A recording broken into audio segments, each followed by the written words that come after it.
Hi, my name is Cam. I am going to be performing a spoken word poem, and let's see. Well, it's about an ex-boyfriend, so like, yay, angst. It's how I learned 2 weeks ago that he'd been smoking behind my back while we were dating, which is a really big deal to me because my grandma died from smoking when I was 1 year old. So I never really got to know her, and it smells like shit. So like that's another thing too that I'm really against. Yeah. By the way, yeah, I should probably tell you the title. This poem is called Lucky.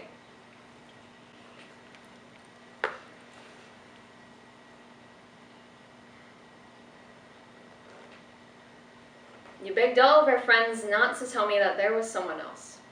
That you were cheating on me with the pencil of a girl, rolled up tight, mummified, white like me, orange-red hair, and kisses burning smoke billowing off of your tongue. Her name was Lucky. You can't recall how many times you kissed her, and then me.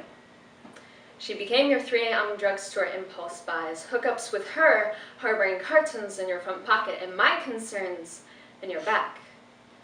When I found her figure fighting the curves of your bed sheets, you did not try to hide her, slide her beneath the bed, or smother out your passions with a pillow. You did not ask me to forgive you. You said nothing. So I asked that whore to get out. She left my sight, and I was left wondering how frequently her figure was used to blot out my facial features, each cigarette butt a new bullet hole, each exhale of smoke scripting your own eulogy, and folding my hands into prayer with a phantom's touch. You never had the stomach for alcohol, nor, I suppose, the heart for love, but always the lungs for cigarettes. I tossed a ball of yarn at your feet, tied one end around my wrist, and I left this labyrinth of a first love, begging you to come after me.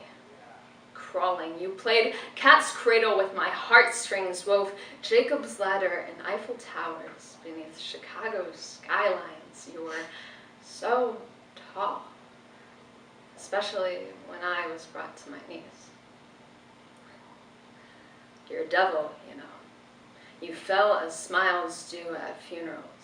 When grief conditioned you to croak crocodile tears, I touched your fingers to the salty streams running down my cheeks. I let you hold me as I convulsed so you could pretend my emotions were your own. I brought bouquets of white lilies, folded handkerchiefs, and pity. I signed up to be your casket bearer, one hand always at your side and the other holding you down, with requests colder than death. You stood for nothing. Your apologies like gospel hymns, chapel doors kicked in, confessionals practice stages. Forgive me, Father, for I have sinned.